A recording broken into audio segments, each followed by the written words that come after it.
فَوَيْلٌ لِّلَّذِينَ يَكْتُمُونَ الْكِتَابَ بِأَيْدِيهِمْ، اس سے یہود کے علماء ہیں کہ ہلاکت ہے ان لوگوں کے لیے جو لکھتے ہیں کتاب کو اپنے ہاتھوں سے، ثُمَّ يَقُولُونَ هَٰذَا مِنْ عِندِ اللَّهِ، پھر وہ کہتے ہیں کہ جناب یہ اللہ کی طرف سے لکھا گیا، لِيَشْتَرُوا بِهِ ثَمَنًا قَلِيلًا، پھر اس کو تھوڑا نفع حاصل کرنے کے لیے اس کو بیچتے ہیں، اس کے نفع حاصل کرتے ہیں اس کو تھوڑے نفع کے لیے۔ تورات، انجیل، زبور اور آسمانی کتابوں میں تو پچھلے علماء کا تعلق تھا، اس دور میں کس کا تعلق ہے؟ یہ تو شکر ہے اللہ تعالیٰ کا، اللہ تعالیٰ نے اپنے ذمہ لیا ہے، اِنَّا نَحْنُ نَزَّلْنَا الذِّكْرَ وَإِنَّا لَهُ لَحَافِظُونَ، ورنہ قرآن پاک کا جو حال کرتی نا یہ امت، تو کسی امت نے ویسا حال اپنی کتابوں کا نہیں کیا جو یہ امت اس کتاب قرآن کا حال کرتی۔ اس سے مراد قرآن پاک کی طرف اور موجودہ دور میں اگر آئیں، اس سے مراد اس دور کے علماء ہیں قرآن پاک میں۔ اگر کوئی بھی عالم قرآن پاک کا ترجمہ، تفسیر، حدیث لکھنے میں، بیان کرنے میں، لہجے میں اپنی چیزیں شامل کرتا ہے یا اس کو نفع حاصل کرنے کے لیے کرتا ہے تو اس کا مستحق وہ بھی ہے میرے سمیت۔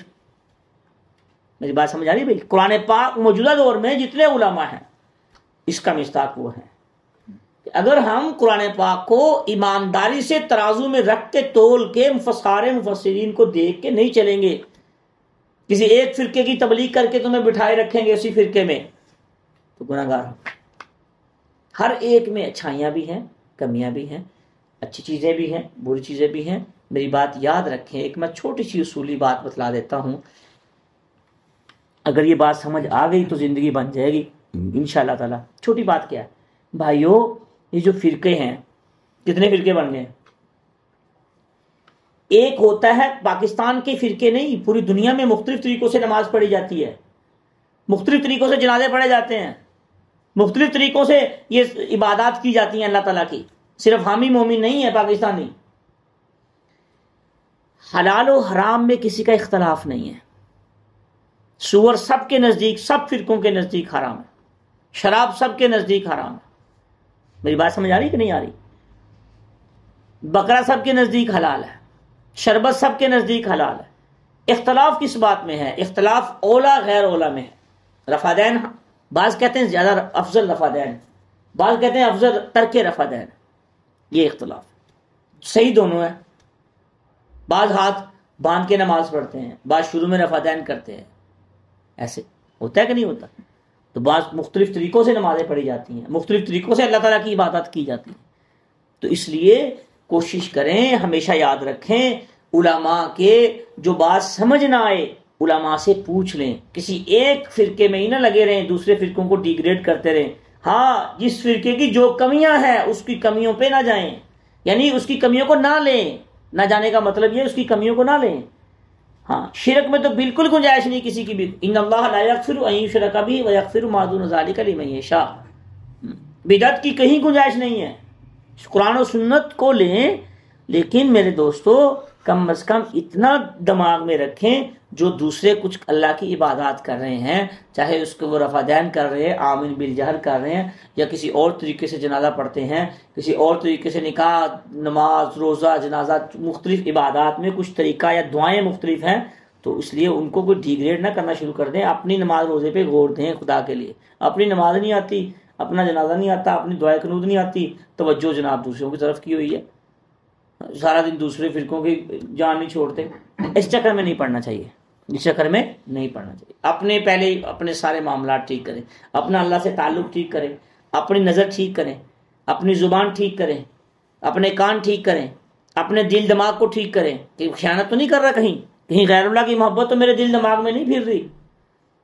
جب یہ ہماری ناک، کان، آنکھ سارا کچھ ٹھیک ہو جائے گا، پھر دیکھیں، پھر جہاں جہاں کمیاں ہیں وہاں بھی کوشش کرنی شروع کر دیں بھی یہ کمیاں بھی ہم نے ٹھیک کرنی ہے، لیکن کمیاں ٹھیک کرنی ہے، دوسروں کو اپنے فرقے میں نہیں لانے کی کوشش کرنی۔ اسلام کی تبلیغ کریں، جب ہم سب کا اللہ ایک ہے، رسول ایک ہے، کتاب ایک ہے، تو ابھی ہمیں ذرا تھوڑا سا ہر معاملے میں سوچ کے سمجھ کے آپس میں باہمی محبت سے، بھائی چارے سے چلنا چاہیے۔ رسول اللہ صلی اللہ علیہ وسلم نے ہمیشہ بھائی چارہ سکھایا، ہاں، ہمیشہ اچھی باتیں سکھائیں، ہمیشہ اخلاق کی تبلیغ کی ہے۔ جہاں پہ جس چیز کی ضرورت آئی، موقع محل کے مطابق جنگ کی ضرورت آئی تو جنگ بھی کی ہے، باقی معاملات میں جہاں جس چیز کی ضرورت آئی کسی سے کوئی کمپرومائز بھی نہیں کیا۔ اگر اللہ کے نبی صلی اللہ علیہ وسلم کمپرومائز کرتے تو پتھر تو نہ کھانے پڑتے، لہو لہان تو نہ ہونا پڑتا. تو یہ معاملات یہاں تک تو نہ پہنچتے جہاں تک جنگیں تو نہ ہوتی پھر اگر کمپرومائز کر کے چلتے. اسلام میں، توحید میں، رسالت میں، کتاب میں، شریعت میں کسی کے ساتھ، چاہے وہ کوئی مسلمان ہے یا غیر مسلم، 1% بھی کوئی کمپرومائز نہیں ہے کسی کے ساتھ. میری بات یاد رکھنا، پھر کامیاب ہوں گے. اللہ تعالیٰ ہمیں اخلاص والی زندگی نصیب فرمائے.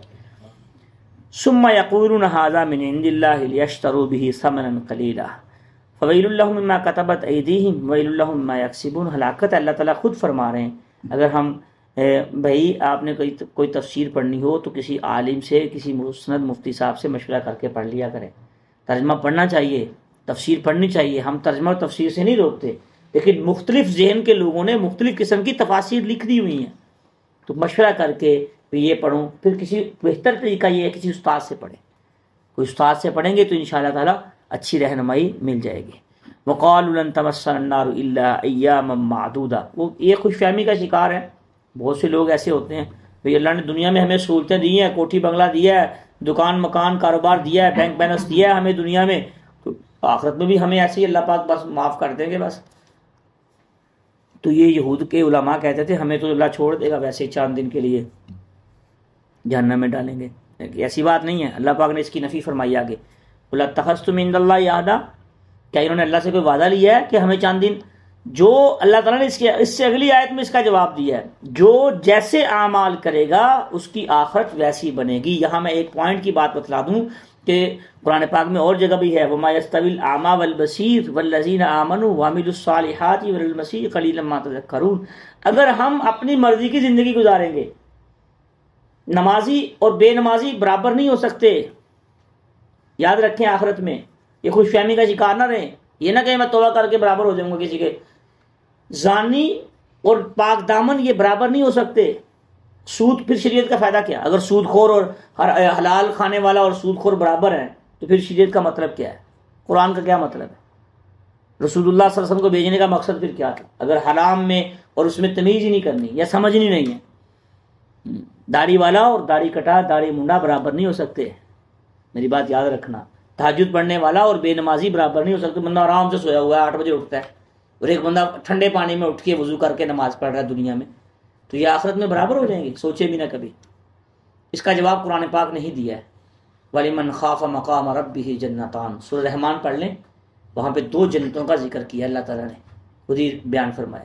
تو یہاں بھی اللہ پاک یہی فرما رہے ہیں کہ بھائی اگر اچھے اعمال کرنے والا، اور یہ جس نے اچھے اعمال کیے ہیں اس کے لیے ہمیشہ ہمیشہ کی جلی جنت ہے، اور برے اعمال کرنے والا وَأَحَاطَتْ بِهِ خَطِيئَتُهُ، وہ احاطہ اس کی غلطیاں نے اس کو کر لیا ہے. جتنی غلطیاں کی اگر توبہ نہیں کی یا کسی کا حق کھایا ہے اس کو واپس نہیں کیا تو آخرت میں بھگت لے گا خود ہی. ہاں، تو یہ خوش فہمیوں کا شکار شیطان نے بنایا ہوا سب کو. 4 دن نمازیں پڑھ لی، ساری زندگی لوگوں کو تنگ کرتے رہے، پریشان کرتے رہے، لوگوں کا حق کھاتے رہے. جب بوڑھے ہو گئے 4 دن مسجد میں لگا لیے، نماز پڑھنے لگ گئے تو مسجد سے نہیں نکلتے. تو یہ 5 سال کی 2-4 سال کی عبادت جو ہے، یہ نہیں کہ یہ اچھی نہیں ہے، بہت اچھی ہے. اللہ نے آخرت میں آخری عمر میں توفیق دے دی مسجد میں آنے کی. لیکن یہ جو 40 سال کی پچھلی زندگی ہے، یہ 5 سال کی عبادت یہ کافی نہیں ہے. بیت اللہ کے چکر جو لگاتے ہیں نا بعد میں جا کے، جو لوگوں کو دیے ہوئے چکر ہیں، اس سے ختم نہیں ہوں گے. میری بات یاد رکھنا. یہ باتیں، میری باتیں سمجھ آ رہی ہیں؟ اپنی پچھلی زندگی پہ جائیں. بھئی میں نے کتنی نمازیں چھوڑی ہیں، میں نے کتنے لوگوں کے حق کھائے ہیں، کتنے لوگوں سے رشوت کھائی ہے، کتنے لوگوں کی میں نے اس مال میں خیانت کی ہوئی ہے، کتنے لوگوں کو میں نے تکلیف دی ہوئی ہے. اللہ سے بھی معافی مانگتے رہیں، لیکن ان سے بھی معاملات کلیئر کریں. پھر دنیا بھی بن گئی، آخرت بھی بن جائے گی انشاءاللہ تعالی. لوگوں کے معاملات، لوگوں سے دنیا میں ہی معافی تلافی کروا لیں یا حل کر لیں مسئلہ ہم سب. اللہ تعالی ہمیں آخرت کو سامنے رکھ کے دنیا کی زندگی گزارنے کی توفیق عطا فرمائے. والذین آمنوا وعملوا الصالحات اولئک اصحاب الجنہ. اللہ پاک فرما رہے ہیں جو لوگ اعمال صالحہ کریں گے اولئک اصحاب الجنہ. آپ قرآن پاک کا اسلوب دیکھ لیں. جو غلطی کرنے والے ہیں یا کفر اور اسلام کی کشمکش ہوتی ہے، ساتھ مسلمانوں کا ذکر بھی کرتے ہیں. جہنم کا برائی کا ذکر کیا نا کہ جو برائی کرے گا اس کا اجر صلہ پا لے گا. ساتھ اچھے اعمال کرنے والوں کا بھی ذکر کیا، جو اچھا کام کریں گے اس کا صلہ بھی وہ پا لیں گے. ہم فیہا خالدون، ہمیشہ ہمیشہ کے لیے پھر جنت میں رہیں گے. اللہ تعالی ہم سب کو دنیا کی زندگی کو آخرت کو سامنے رکھ کے گزارنے کی توفیق عطا فرمائے.